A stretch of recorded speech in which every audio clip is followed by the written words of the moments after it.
ছোটবেলা থেকেই আমার ভাই ছিল খুব চঞ্চল। যখন তার বয়স বাড়তে থাকে তখন ধীরে ধীরে তার মন মহল্লার মেয়েদের প্রতি আকর্ষিত হতে থাকে। ভাইয়ের নাম ছিল রাজ, তবে পাড়ার সবাই তাকে আদর করে রনি বলে ডাকত। দেখতে যেমন সুন্দর ছিল তেমনি তার মিষ্টি কথার মধ্যেও এক ধরনের আকর্ষণ ছিল, যা বয়সে বড় মহিলারাও উপেক্ষা করতে পারতেন না। অনেক সময় তারা তার সঙ্গে কথা বলার বাহানা খুঁজে বেড়াতেন। রাজের আরও একটি বিশেষ গুণ ছিল, সে সাধারণত এমন মহিলাদের সঙ্গে বন্ধুত্ব গড়ে তুলত যারা একা থাকতেন এবং পরিবারের দায়িত্বে ছিলেন। এতে করে তাদের সঙ্গে আলাপ ও দেখা করা সহজ হতো এবং সন্দেহের চোখে পড়তে হতো না। একদিন ভাই এসে আমাকে বলল, বোন, টিউশনে পড়তে আসা সেই মেয়েটি বেশ চমৎকার। তার বয়সও কম, মিষ্টি চেহারার জন্য সবাই তাকে খেয়াল করত, তবে তার পরিবারের কেউ তার খুব একটা খোঁজখবর রাখত না। টিউশন শেষে অনন্যা এখানে থেকে যেত, কিন্তু তার পরিবার জানতে চাইতো না সে কোথায় থাকে। ভাইয়ের কথা শুনে আমি কিছুটা অবাক হয়ে গেলাম। মনে হলো যেন তার মধ্যে ওই মেয়েটির প্রতি একটু বেশি আগ্রহ জন্মেছে। তবুও চুপ করেই রইলাম। কিছুক্ষণ পর সে বলল, তুমি যদি মেয়েটির সঙ্গে পরিচয় করিয়ে দিতে তাহলে কাছে থেকে একবার দেখার সুযোগ পেতাম। আমি বললাম, কাল এসো, সে টিউশনে আসবে, তখন পরিচয় করিয়ে দেব। মেয়েটির সাথে পরিচয় করানোর পর রাজের জীবন আরও চাঞ্চল্যকর হয়ে উঠল। তার অস্থির প্রকৃতির কারণে মহল্লার অনেক মেয়ে ও মহিলা অসুবিধায় পড়তে শুরু করলেন। শুধু পাড়ায় নয়, স্কুলেও অনেকের সঙ্গে তার বন্ধুত্ব গড়ে উঠেছিল। মহল্লার মহিলাদের সঙ্গে মেলামেশা যেন তার কাছে এক প্রকার বিনোদনের বিষয় হয়ে দাঁড়িয়েছিল। এর ফলে আমাদের বাড়িতে প্রায়ই তার বিরুদ্ধে অভিযোগ আসতে শুরু করল। আমাদের বাবা মা আরও বেশি চিন্তিত হয়ে পড়লেন। তারা ভাবতে থাকলেন, আমাদের এমন সন্তান কেন হলো? রাজ অনেক দোয়ার পর আমাদের পরিবারে এসেছে, কিন্তু এখন সেই প্রার্থনার ফল যেন উল্টো বোঝা হয়ে দাঁড়িয়েছে। পাড়ার লোকেরাও তার কারণে বিরক্ত হতে শুরু করেছে। শেষ পর্যন্ত যখন বাবা বুঝলেন যে বোঝানো বা শাসন করে আর কিছু হবে না, তখন তিনি সিদ্ধান্ত নিলেন রাজকে কোনো কাজে ব্যস্ত রাখতে হবে। তিনি অনেক কষ্টে কিছু টাকা জোগাড় করে তার জন্য একটি ছোট হাঁড়ি পাতিলের দোকান খুলে দিলেন। তিনি বললেন, বেটা, আমার বয়স হচ্ছে, একদিন আমাকে বিশ্রাম নিতে হবে। সংসারের খরচ চালানোর জন্য আমি এই দোকানটি তোমার নামে দিলাম। এখন থেকে তুমি দোকানের দায়িত্ব নেবে। মেহনত করলে আমি তোমাকে আরও সাহায্য করব। শুধু মাসে একবার হিসেবটা দেখাবে। এই কথাগুলো শুনে আমি রাজের প্রতিক্রিয়া লক্ষ্য করছিলাম। সে মনে মনে খুশি হয়েছিল, কারণ বাড়িতে মা বাবার নজরদারির মধ্যে থাকতে হতো, কিন্তু এখন দোকানে বসে নিশ্চিন্তে সময় কাটানো যাবে। তার কাছে স্বাধীনতা পাওয়াটাই যেন সবচেয়ে আনন্দের বিষয় ছিল। এভাবেই রাজ দোকানে বসতে শুরু করল।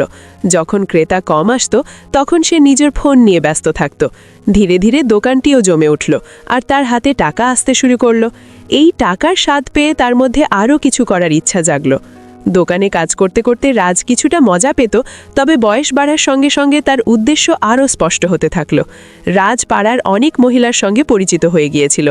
কোথায় যেন তাদের ফোন নাম্বার পেয়ে যেত এবং এমনভাবে কথা বলতো যে তারা সহজেই তার উপর বিশ্বাস করতে শুরু করত। তার পরিচিত মহিলারা বেশিরভাগই বিধবা ছিলেন। ফোনে কথোপকথনের সময় রাজ এমনভাবে মিষ্টি করে কথা বলতো যে অনেকেই তার কথায় মুগ্ধ হয়ে যেত। সে খুবই চতুরতার সঙ্গে তাদের দুর্বলতার সুযোগ নিত এবং কিছু মহিলাকে বিয়ের প্রতিশ্রুতি দিয়ে তাদের সঙ্গে সম্পর্ক তৈরি করত। কয়েকদিন তাদের সঙ্গে আনন্দের সময় কাটানোর পর যখন তার ইচ্ছা মিটে যেত, তখন সে কোনো খোঁজ না রেখেই সেই সম্পর্ক থেকে বেরিয়ে আসত এবং নাম্বারও মুছে ফেলত।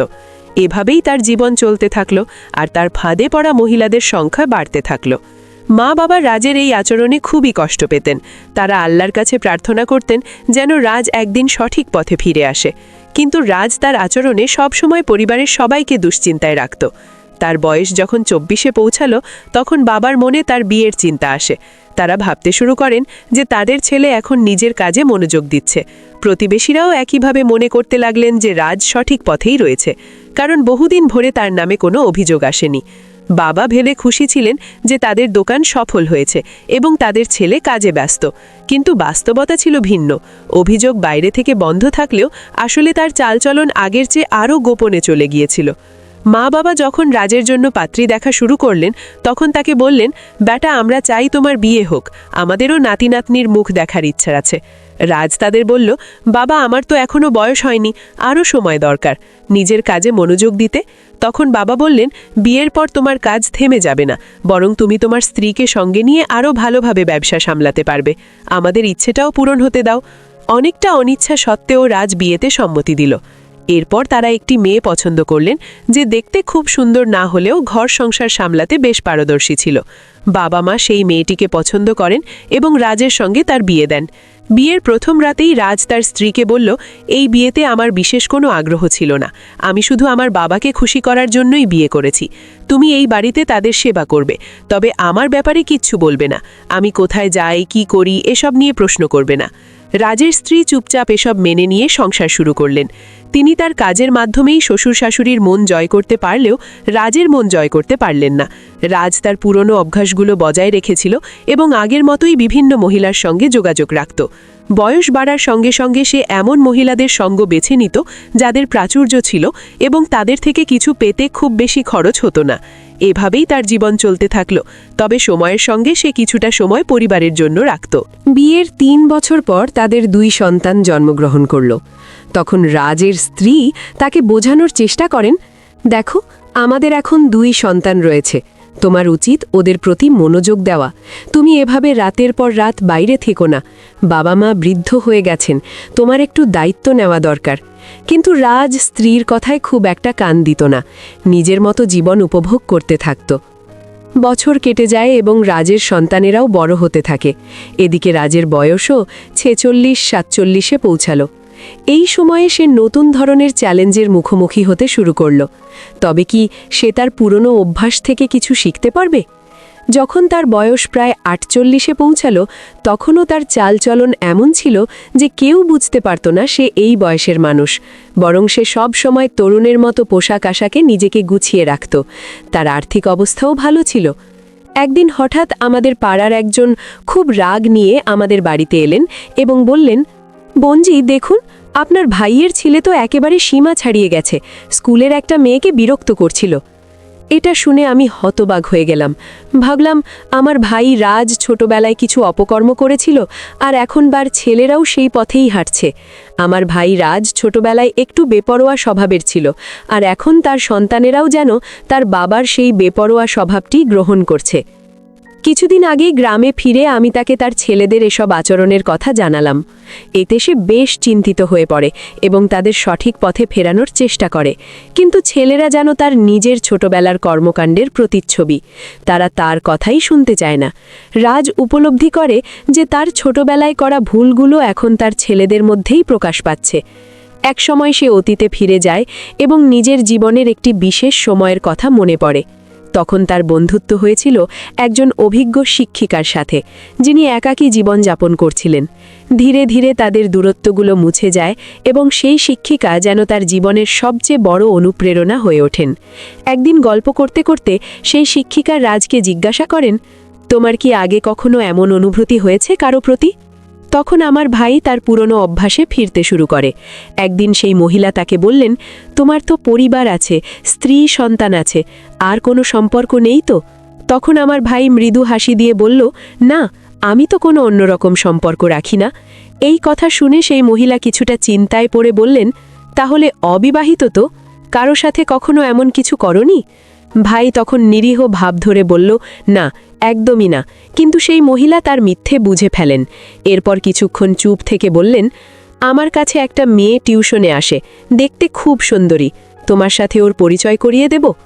ভাই প্রথমে একটু অবাক হলেও মনে মনে খুশি হতে লাগলো। ভাবতে লাগলো কেন এই মহিলা এমন প্রস্তাব দিচ্ছেন। কিছুটা দ্বিধায় থাকলেও সে রাজি হয়ে গেল। মেয়েটির নাম শুনে ভাইয়ের চোখে অদ্ভুত এক আনন্দ ফুটে উঠল, কারণ কম বয়সী মেয়েদের প্রতি তার একটু বেশি আগ্রহ ছিল। একদিন ভাই আমাকে বলল, বোন, সেই মেয়েটি খুব সুন্দরী, ছোট বয়সের, মিষ্টি চেহারা, আর তার পরিবারও তাকে তেমন একটা খেয়াল করে না। সে যখন টিউশনে আসে প্রায়ই রাতে থেকে যায়, অথচ ওর পরিবার কখনো জানতে চায় না সে কোথায় থাকে। ভাইয়ের কথাগুলো শুনে আমি একটু অবাক হলাম। মনে হলো সে যেন একটু বেশি আগ্রহ দেখাচ্ছে। তবে কিছু বললাম না। কিছুক্ষণ পর ভাই বলল, একবার পরিচয় করিয়ে দাও, তুমি কাছে থেকে একটু দেখা উচিত। আমি তখন বললাম, কাল এসো, সে টিউশনে আসবে, তখন তোমার সাথে পরিচয় করিয়ে দেব। পরের দিন দুপুরে ভাই এলো। মেয়েটি তখন পড়াশোনায় ব্যস্ত ছিল। তার চেহারা দেখে ভাইয়ের চোখে এক অদ্ভুত উজ্জ্বলতা ফুটে উঠল, কিন্তু মেয়েটি তার দিকে না তাকিয়ে নিজের পড়ায় মনোযোগী ছিল। ভাই কয়েকবার তার সঙ্গে কথা বলার চেষ্টা করল, কিন্তু মেয়েটি কোনো সাড়া দিলেন না, বরং নিজের পড়ায় মনোযোগ রাখলেন। একদিন আমি জরুরি কাজে বাইরে যাচ্ছিলাম। যাওয়ার আগে ভাইকে ইঙ্গিত করে বললাম, আমি কিছুক্ষণের জন্য বাইরে যাচ্ছি, তুই নিজের দায়িত্ব নিজেই সামলাবি। বাইরে যাওয়ার পর ভাই মেয়েটির দিকে এগিয়ে গেল এবং কথা বলার চেষ্টা করল। মেয়েটি প্রথমে কিছুটা অবাক হলেও বিনয়ের সঙ্গে কয়েকটা কথা বলল, কিন্তু এরপর বুঝতে পেরে আর কথা বাড়াতে চাইল না। এই ঘটনার পর থেকে মেয়েটি আর পড়তে আসেনি। আমি ভাইকে এ বিষয়ে জানতে চাইলে সে শুধুমাত্র হেসে বিষয়টা এড়িয়ে গেল। এতে পরিস্থিতি একটু জটিল হয়ে উঠল। আমি আশা করেছিলাম ভাই নিজের দায়িত্বের গুরুত্ব বুঝেই সঠিক পথে চলবে। একদিন রাস্তায় হাঁটতে গিয়ে হঠাৎ একটি চেনা কণ্ঠ শুনে সে থমকে দাঁড়ালো। অবাক হয়ে ফিরে দেখে সেই পরিচিত মুখ, যে কিনা তার জীবনের পুরনো স্মৃতির একটি অংশ ছিল। এ যেন অতীতের কোনো স্মৃতির হঠাৎ উপস্থিতি। ভাইয়ের মনে কিছুটা অপরাধ বোধ জাগল, কারণ সে সেই মহিলার সঙ্গে কিছু সময় কাটিয়ে হঠাৎ চলে গিয়েছিল। মহিলা তখন তাকে থামিয়ে জিজ্ঞেস করলেন, তুমি কি জানো তোমার চলে যাওয়ার পর আমার জীবনে কী ঘটেছিল? ভাই প্রথমে কিছুটা অবাক হলেও মনোযোগ দিয়ে শুনতে শুরু করল। মহিলার চোখে কষ্টের ছাপ স্পষ্ট, আর মুখে জমে থাকা জীবনের দীর্ঘদিনের বেদনা ফুটে উঠছে। তিনি বলতে লাগলেন, তোমার চলে যাওয়ার পর আমার জীবন পুরোপুরি বদলে গিয়েছিল। আমি যখন অন্তঃসত্ত্বা হয়ে পড়লাম, তখন আমার পরিবারের সদস্যরা আমাকে ভুল বুঝে বাড়ি থেকে বের করে দিল। অনেক জায়গায় ঘুরে একসময় একটি ছোট্ট ভাড়া করা ঘরে আশ্রয় নিলাম। সেখানে মানুষের বাড়িতে কাজ করে কোনোভাবে নিজের দিন চালাতে লাগলাম। তোমার সঙ্গে দেখা হওয়ার পরে এতদিন পর শুধু একটি কথাই জানাতে এসেছি, আমার সন্তান তোমারই রক্তের অংশ। ভাই এই কথা শুনে যেন স্তব্ধ হয়ে গেল। সে হতবাক হয়ে বলল, কিন্তু কি প্রমাণ আছে যে সে আমার সন্তান? তখন মহিলা বললেন, যদি বিশ্বাস না হয় তাহলে সন্তানের ডিএনএ পরীক্ষা করিয়ে দেখো, সত্যি নিজের চোখেই দেখবে। কথা মতো মহিলা তার সন্তানের কিছু নমুনা কেটে নিয়ে এলেন এবং ভাইকে দিলেন। ভাই সেই প্রমাণ নিয়ে পরীক্ষার জন্য বেরিয়ে পড়ল। কয়েকদিন পর পরীক্ষার রিপোর্ট এলো এবং দেখা গেল মহিলার কথাই সত্যি। রিপোর্টে স্পষ্ট ছিল যে সেই সন্তান ভাইয়েরই। এই সত্যটা জানার পর ভাই নিজের ভুল বুঝতে পারল, কিন্তু তখন আর কিছু করার সুযোগ ছিল না। এর পরের কয়েক মাস ভাই বারবার মহিলার কাছে গিয়ে প্রার্থনা করল যেন তাকে একবার সন্তানের সঙ্গে দেখা করতে দেওয়া হয়। প্রথমে মহিলা রাজি হননি, কিন্তু প্রায় 1.5 মাস পর তিনি ভাইকে তার বাড়িতে ডেকে নেন। সন্তানের ঘরের দিকে ইশারা করে বললেন, যাও তোমার সন্তানকে দেখো। ভাই শিশুটিকে কোলে নিতে চাইলে মহিলা তাকে সন্তানের কাছে নিয়ে গেলেন। তার চোখে কষ্টের ছাপ ছিল। তিনি বললেন, আমি এতদিন একাই এই শিশুটিকে বড় করেছি, ও আমার একমাত্র সাহায্য, কিন্তু তুমি এসে আমাদের জীবনটা এলোমেলো করে দিয়েছ।